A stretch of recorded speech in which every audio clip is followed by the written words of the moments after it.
Hello and welcome to our Spiritual Resilience podcast. We're continuing our series today with a chat about stories of hope. We spoke last time about stories of loss, and now we're moving on through our journey and we're going to be thinking about hope. So I've got some guests here and we're going to ask them all to introduce themselves. If you can just give me your name and if you're kind of from anywhere or you just rocked up because the door was open. So if we start there and work around, I'll not say your name because otherwise I'll spoil it for everyone. My name's Andy Cameron and I'm from the Haven, Kilmacombe. I'm one of the senior support workers there in charge of the pastoral department. Hi, I'm Patricia Compston and I'm one of 6 community link workers based from CVSI Inverclyde. I'm Michael from Jericho House. Thank you everyone for coming along. Now I guess it's one of those things where everyone thinks, oh no, what we'll do, and we're all sat around a table staring at each other thinking we're having a conversation with people who are invisible, but it is a conversation with us that's getting recorded. So in terms of stories of hope, I wonder, has anyone got kind of a story that they want to share with us that would say something about hope, whether it's to do with the pandemic or whether it's to do with anything out with the pandemic, just to kind of kick us off? Michael, do you want to? I see hope as the opposite of despair, and there's been times in my life when I've been in despair and active addiction. At the end of my active addiction, the despair was so black and just a total absence of hope, bewildered and despairing to the point of being suicidal, thinking that the only way out of the emotional pain, drugs had stopped, drinking drugs had stopped working, to take that pain away. I thought putting myself out a 12-storey flat would be the solution, and I thought come into my head, despite having called myself an atheist for the previous decade, the thought come into my head, try that, Alcoholics Anonymous, and if that doesn't work, then you can go out and put yourself out the window. Today, in retrospect, I believe that higher power that I choose to call God has got the ability to communicate any way it wants, and that thought was put into my head by that power, despite me calling myself an atheist. Because during my DTs, I prayed if there's a God going to help me, and I believe that was the answer when I most needed it. But I closed my mind again because the programme is a spiritual programme which involves getting a relationship with that higher power, and I closed my mind and was making conditions about what I would and wouldn't do in the programme. I looked at the scroll, and in my first meeting there was a couple of scrolls, the 12 steps and the 12 traditions, and on the steps, step 3 is turn your will and your life over to the care of God as we understood them. And steps 4 and 5 I worked out that involves telling somebody about yourself, opening up. And I was like, I'll be doing that, I'll be having anything to do with that. The result of that was that the obsession just switched. Although I'd surrendered to alcohol and drugs, maybe the obsession just switched to gambling for the next 2 and 3/4 years till that gets sore enough.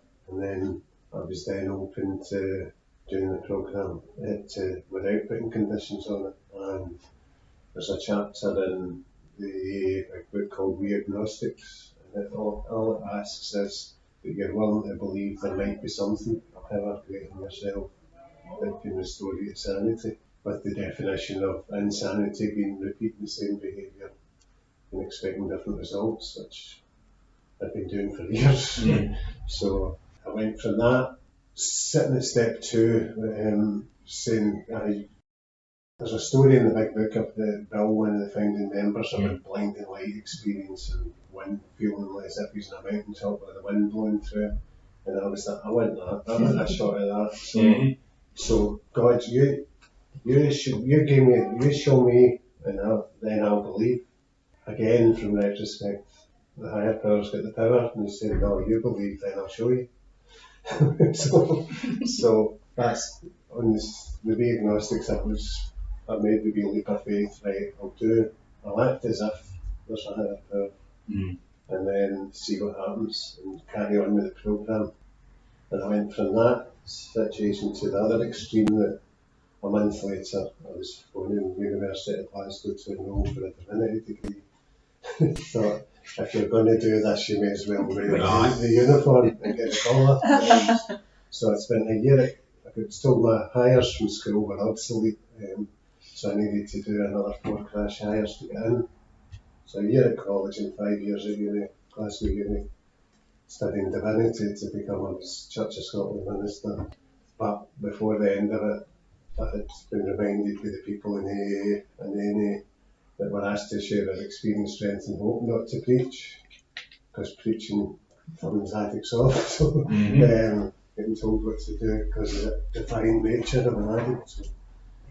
So I then worked in the Church of Scotland, 12-step rehab in the west of Scotland on my 10th clean birth. I got a job there, and I believe, again, I've gone into a big strong spiel, but this is from the hope, that initial hope, all this turnaround came, and I believe that God is a better imagination than I've got, and however I imagine my future to be, God's imagined it a whole lot better, and I've been involved in 12-step rehabs apart from a couple of years in social work, children and families addictions for the last 25 years. So, that's a big story of hope, right there. And so I hope I've not. No, not at all. I think it's, I think we can all kind of appreciate the thing of, actually, if I just had a big road to Damascus blinding light experience, life would be so much easier.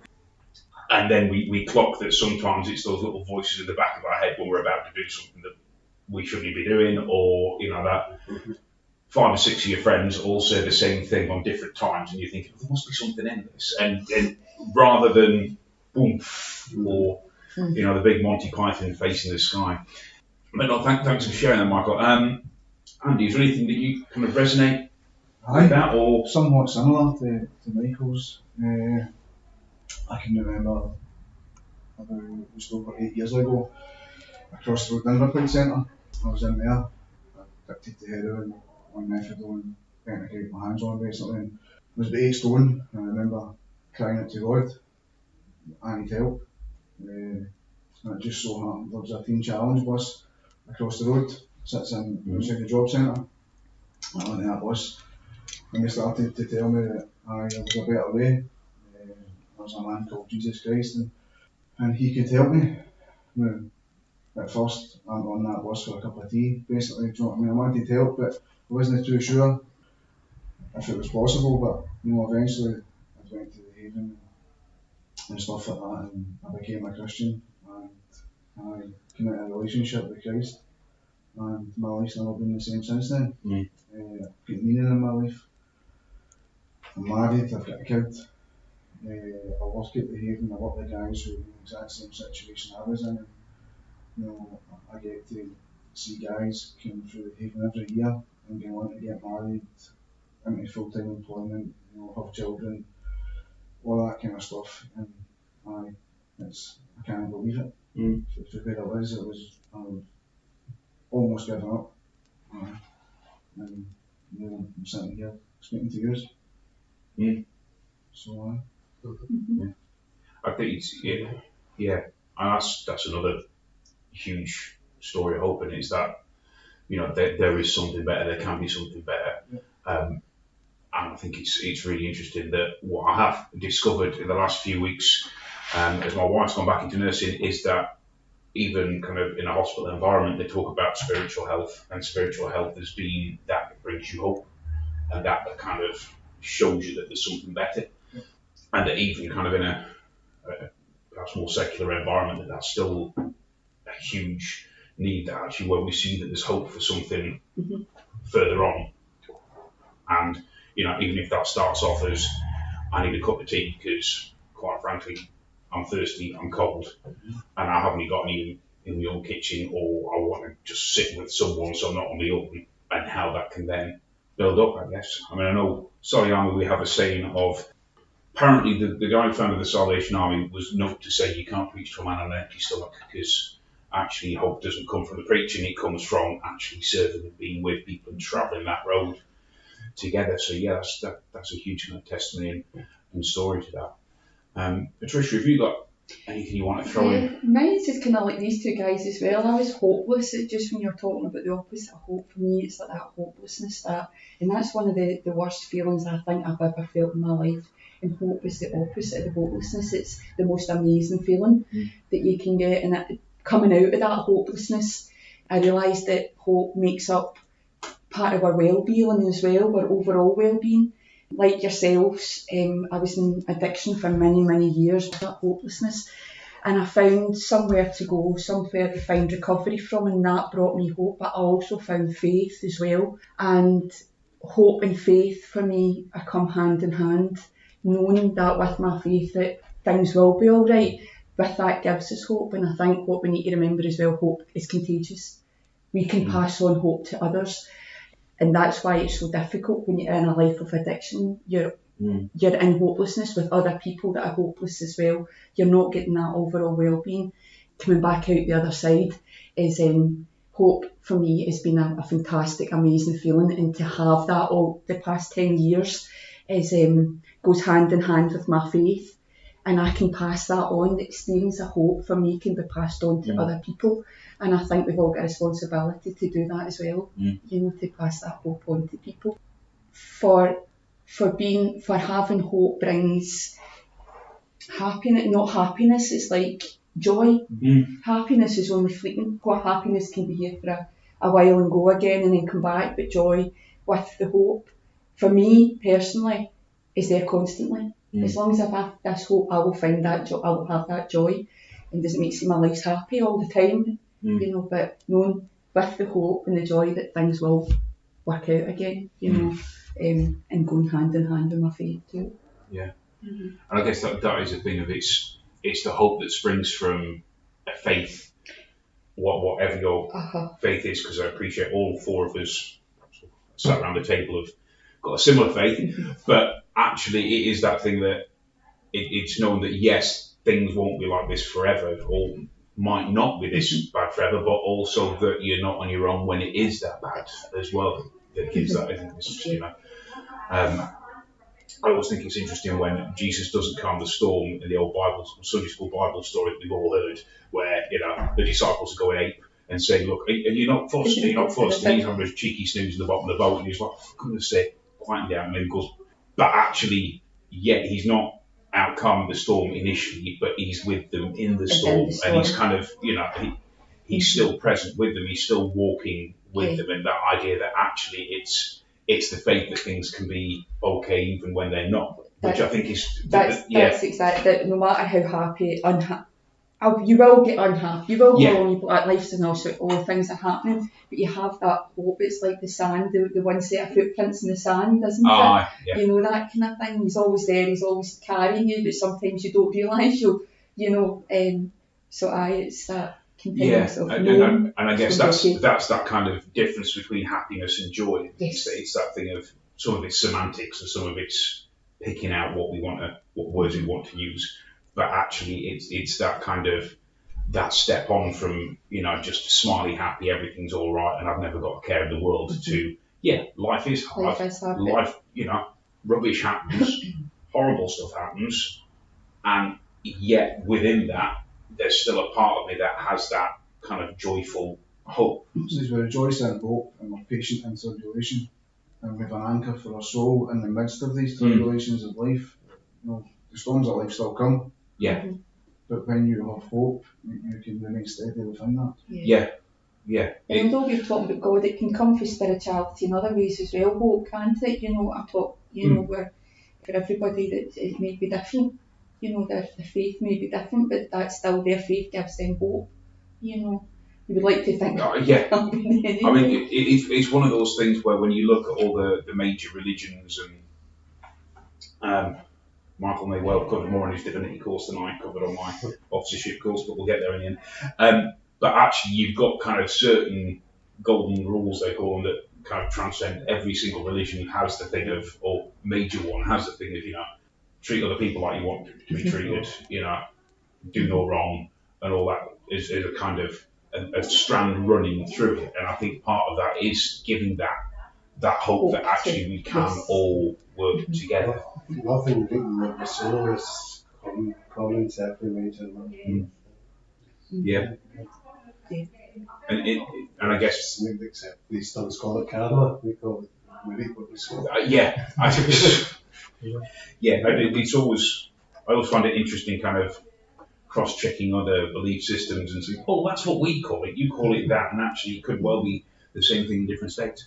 But we have that kind of that hope that actually we are loved and we can love.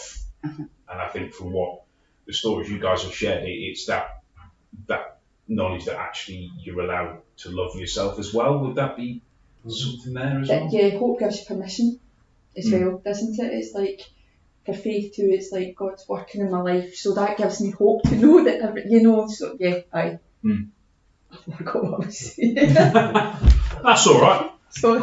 I do most Sunday mornings, don't worry about it.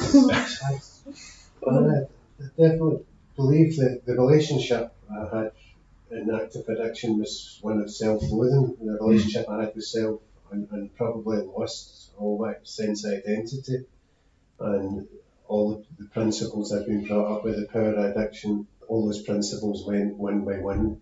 And I would say, once I do that, then I'll do something about it. Once and the goalposts kept on shifting. I was so full of self-loathing that I hated and blamed the world. My war cry was no one of that drink, and I had a convincing argument that if you had my life, you'd need to be fill it and all, you'd need to be mad with it. But it was all lies. It was the family that I blamed. I've got loving, caring relationships with. I'm fortunate to have my mum and dad that's going to celebrate 64 years. Soon, and I had so much resentment, poisoned with resentment. So the journey, the 12-step program is one to find yourself, be yourself, forget yourself, but in that there's got to come to love. Love and accept who you are, with defects and assets, realising that the whole planet's full of people with a collection of defects and assets. But in active addiction, my defectiveness was rife. My self-will ran riot. So in turning over to God's will, then the journey is one of love, and then whatever the relationship is internally gets reflected outwards. It's a spiritual truth, I think, that the internal relationship manifests outwardly in God's involved. Yeah, definitely. I mean, I think that kind of, and if you look back into historic traditions and kind of whether it's kind of Moravian prayer movements or early church or whatever else, that contemplative, almost kind of mystical edge that we often in the West downplay because we can't pin it down into logic, actually it is that thing where we sit and we are quiet and we allow ourselves openly to God, to that higher power, and we kind of face our demons and we face the fact that all right, we're all screwed up, this is how I am, but at the same time also build that relationship with ourselves to say actually okay, I am loved, I am needed, I am wanted, I am worth something to someone. And if that's God, because I can't pin another human person down, then God is enough for what I need. And that concentrating on that kind of opens you up into that hope, I guess. Yes, that I agree. I think a big danger you're seeing now, but the way society has gone now, where we've taken as much of God out of society as possible. I think you're seeing there's younger generations now who have an increasingly nihilistic view of life, where there is no hope. And so therefore that's why, not the only reason, but it would definitely compound with suicide increase and stuff like that. And it's nihilistic view of life, nothing matters. And there is no hope, and then that creates despair. And that's not the only, but it's a massive contributing factor, I think, to some of the massive problems we face now. I think I was reading yesterday actually someone who had been a marketing consultant before they were a church leader, and are now kind of more an academic, concentrating on mission and how movements work and things. But he was saying that actually chatting to his friends who were advertising consultants and marketing consultants and, advert makers and whatever else, actually what they were saying was we're filling the gap that the organised religion that church has left in community, we're selling you this car because if you get this car, you'll be one of the cool people, one of the popular people, whereas at one point in time it would have been, if you're part of the church, you're part of the community, you're welcome, and that side of things. And actually more and more, as we see culture perhaps go more towards the thing of being more kind of hedonistic and self-willed and that side of things, perhaps there is that thing that actually that gap is getting filled with all sorts of things, but whatever they are, they ain't bringing hope. And if it's not bringing hope, then you are left without hope. When you take an eternal reality out of society, out of culture, all you've got is the here and now. And rather than go to maybe pastors, what people did for the last 2,000 years, or somebody for spiritual advice on matters, they're going to doctors. And doctors are then prescribing antidepressants, antipsychotics, and they're just compounding the problem, rather than maybe they just need to speak to somebody. Do you know what I mean? These doctors are in effect became the new pastors, almost. And many people, not everybody. Yeah, I think a lot of people have kind of had to find their person that they can offload to. And I mean, when he was a youth worker, we always used to aim for a project called the barber shop because it never got signed off. But the idea was that we'd kind of have one night a week where in the youth club we'd get a barber in to cut hair, because then you have that kind of almost informal counselling session that you have with the barber, because you can't see, you're not talking face to face. It's just you chat while you're getting your hair cut, or you chat to the person who's selling you coffee, or you chat to the person behind the bar. When I was a barman, actually I'd probably have a lot more people telling me stuff than when I'm a minister, because actually, that's kind of in my head. I go and I offload. And I guess it's kind of, one, it's finding those people to be able to share with, but it's then how does that bring you hope? And if it doesn't bring you hope, how can it? And if it can't bring you hope, should we be doing it? And should we find something that does bring us hope, so that we can have that kind of longevity of view and that kind of, what we call it, eternal perspective, or just actually having compassion on ourselves that then leads us to be able to have compassion on others. Yeah, I think that's a really important area of culture at the minute. Now, I'm conscious of time, and I know I have a tendency to leather on and overrun. But before we do round up, if you had to kind of round down to one takeaway from this chat about hope, or about your view of hope, or one thing you'd like to say before we sign off, what would that be? Everybody deserves to hope. Everyone deserves it, and it's a really difficult thing to find when you're totally hopeless. Therefore, like that, talking to people reaching out to you, listen to them, give them hope, that kind of thing. Have a responsibility towards somebody that's lying in hopelessness. If you have hope, pass on why you have that hope. Why have you been given that hope? What can you do for others? You've been given that for a reason. God gave you faith and hope for a reason, so pass it on to other people as well. Especially now, after coming out of lockdown, there's going to be a lot of hopelessness. Terrible, a lot of hopelessness. All age groups as well. Sorry. Awesome. Michael?